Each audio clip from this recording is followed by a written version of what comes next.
Olá, alunos do nono ano. Como vocês já sabem, vocês vão fazer um trabalho essa semana. Esse vídeo é só para complementar o que a gente já está, o que vocês já estão pesquisando, o que a gente vai ver, tá? Então, astronomia é um assunto da física, tá? Então, embora a gente já tenha estudado algumas coisas lá atrás, vocês têm estudado o sistema solar, têm estudado Sol, Lua e Terra no passado comigo, e assim por diante, vocês já têm estudado coisas de astronomia, a gente não se adentrou muito às coisas relacionadas à física e química que acontecem no nosso universo, tá? Então nós vamos aqui nesse vídeo dar uma introdução, não vou me alongar muito porque vocês vão apresentar muitas coisas ainda no trabalho de vocês, que vai ser dividido com a turma. Então vocês vão falar do histórico da astronomia, vão falar da astronomia babilônica, chinesa, Inca e Tupi-Guarani. Vão ver os vários tipos de lentes, que é também importante para a ótica, né? Mas também é importante para a construção do telescópio a gente entender como nós enxergamos hoje o universo fora do nosso planeta através dessas lentes que nós utilizamos. Então tem várias coisas do trabalho que a gente vai utilizar nesses conceitos aqui, várias coisas de ótica principalmente, né, para entender essas coisas, e também algumas coisas de química, composição e composição e formação desses planetas e por aí vai, tá? Então, para nós começarmos a entender isso aqui, nós temos a União Astronômica Internacional, IAU, tá? Que é meio que a junção de vários cientistas, de vários astrônomos, várias pessoas dedicadas ao estudo da astronomia, ou que realmente, às vezes, não são extremamente estudiosos, mas normalmente são pessoas com doutorado em astronomia, né? Mas também são pessoas que participam dessa união, são pessoas que gostam de astronomia, que gostam de observar o céu, que gostam de ver essas coisas, né? Elas meio que padronizaram essa ideia de como observar o céu, como falar sobre o universo e assim por diante. Porque até então, né, era cada cultura tinha a sua forma de interpretar as coisas, interpretar como se olhava para o céu, como que era essas coisas. Inclusive, nós temos várias, além dessa ideia de planeta, estrela, de sol, e enfim, essas coisas que vocês já sabem, né? Nós temos muitos mitos e coisas e religiões e misticismo atrás disso, porque também veio de uma questão cultural. Mas dentro da ciência, a União Astronômica Internacional então padroniza essa linguagem, tá? Então ela vem padronizando. Então a primeira coisa que ela faz é dividir o céu, a forma como nós conseguimos observar o universo da Terra. É claro que a gente não consegue observar todo o universo, né? Mas ela divide o céu em quadrantes, que ela chama de constelações, tá? Então é como se ela fizesse, essa área aqui é a constelação tal, essa área aqui do lado é a constelação tal, e assim por diante. Então, ao contrário do que é falado pra gente normalmente nos desenhos e por aí vai, constelação não é um conjunto pontos de estrela, tá? Isso a gente vai ver que se chama asterismo. A constelação em si é a área, então é tudo que está dentro daquela área. Então, são estrelas, são satélites, são planetas, são cometas, tudo que tiver ali dentro faz parte da constelação tal. Tudo bem? E o asterismo, como eu falei, são as formas, né, as ligações entre as estrelas. Então, se você ligar pontos, né, asterismo de ligar os pontos, né, e formar uma figura, isso é um asterismo. Então, você liga as estrelas, planetas às vezes, né, e isso é um asterismo. Constelação é a região inteira, tudo que tem ali dentro, tá? Bom, falando então do nosso sistema solar, que outras coisas vocês vão falar no trabalho, vamos discutir bastante no trabalho essas coisas, tá? No sistema solar nós temos o Sol, planetas e satélites, cometas e por aí vai também, né? Mas principalmente essas três coisas básicas. O Sol, então, é uma estrela, é o único corpo luminoso do nosso sistema solar.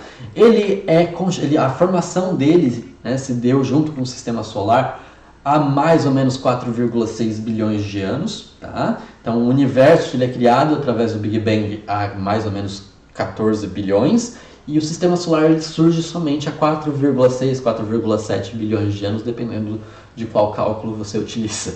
Tá? Então não é um cálculo exato, mas mais ou menos seria isso. Tá?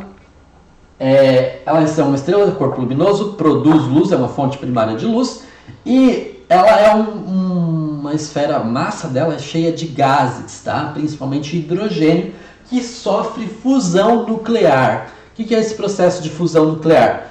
Dois átomos de hidrogênio acabam se juntando num átomo de hélio, e esse processo libera muita energia. Tá? E é isso que a gente vê irradiando do Sol. Tá? Esse processo de fusão nuclear libera energia, e é essa luz e calor que vai acabar sendo transmitida ao redor dos planetas. Tá?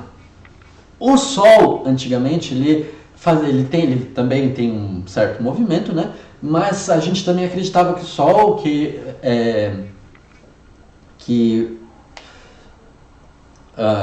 fugiu agora. Sol que girava em torno da Terra.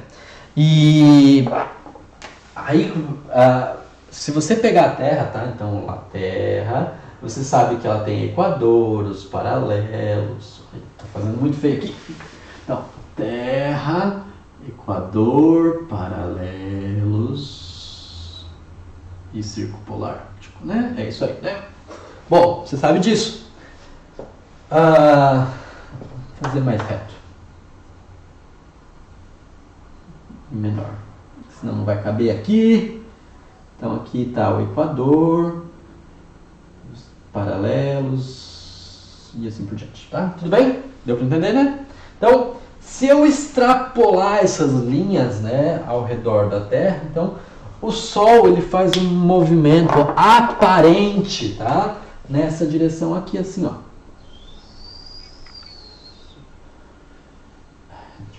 Então não é o movimento do Sol, na realidade é a Terra que está se movendo, né? Mas o movimento aparente do Sol é essa elipse ao redor da Terra aqui, tá? Que nós chamamos de eclíptica, tá? E aqui então, se nós pegarmos esse movimento do Sol, né, a gente consegue fechar uma esfera inteira aqui assim ao redor da Terra. Então nós vamos pegar aqui, fazer aqui assim, ó. Aqui seria o equador celeste.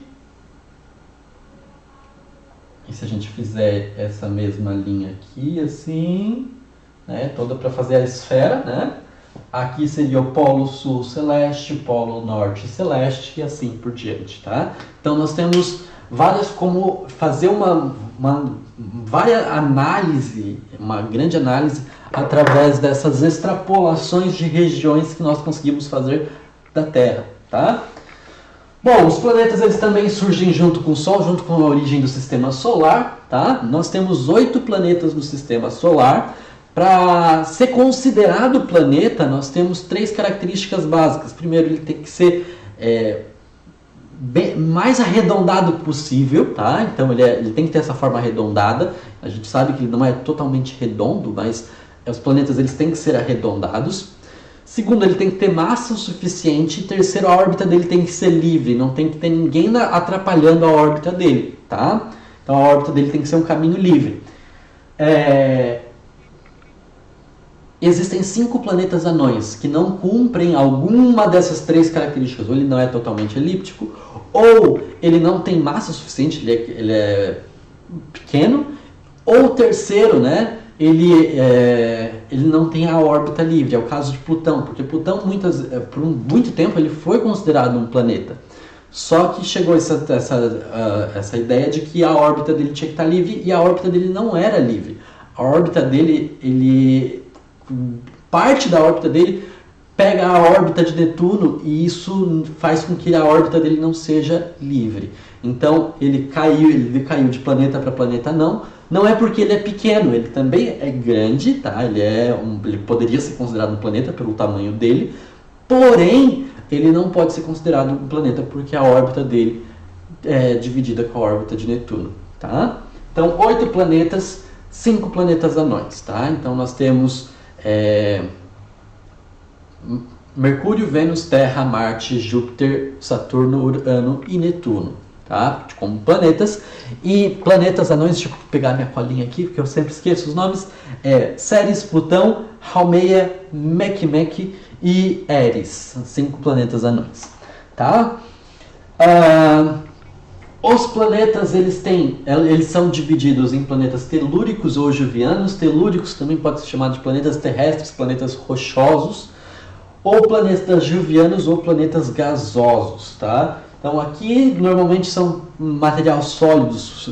Esses planetas telúricos são feito de material sólido, material firme. Então Mercúrio, Vênus, Terra, Marte, telúrico, tá? Eles estão mais para dentro, planetas interiores ao sistema solar, eles estão mais próximos do Sol.